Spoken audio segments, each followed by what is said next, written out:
While you didn't go so far over your time you were automatically disqualified, it still gives you an unfair advantage over those who stick close to the time limit because we have less time to respond to more of your argument. You say, and I quote, "Studies do not prove anything, research does." Apparently you fail to realize that studies are research. They are conclusive, contrary to your opinion, as I explained in my last speech. They are applicable to real life because they are designed to mirror real life. You have no evidence to question the validity of these experiments. The studies I reference carry more weight because they have other studies to back them up, whereas you reference the minority opinion.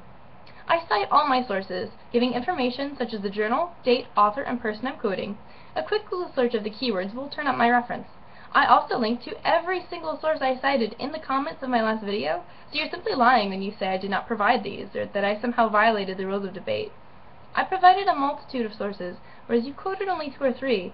I never implied Dr. Ferguson was a journalist. I was only referencing the fact that you quoted a journalist as if he had the same authority as a professor like Dr. Ferguson. A ban would not be crippling to the industry, as the majority of video games would still be available for sale. Developers would be encouraged to make less graphic games, and these limits would be defined by a rating system similar to the current one, but tighter, more detailed, and more effective. Bans can be voluntary. If they weren't volunteered by someone, they would never come into existence.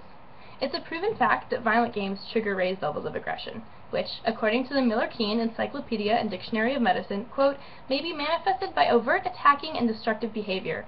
Raised levels of aggression can lead to more violent acts. As Dr. Anderson states in the New York Times article Shooting in the Dark, media violence is one factor. That is, it's important enough to be worth our time. Ultra-violent video games provide nothing constructive, positive, or creative. They serve only to glorify violence and desensitize gamers to participation in violent acts. Violent games teach people that violence is acceptable. It's not. A business ban on these ultra-violent games, overseen by industry groups, would lead to a significant decrease in the aggression and desensitivity they induce.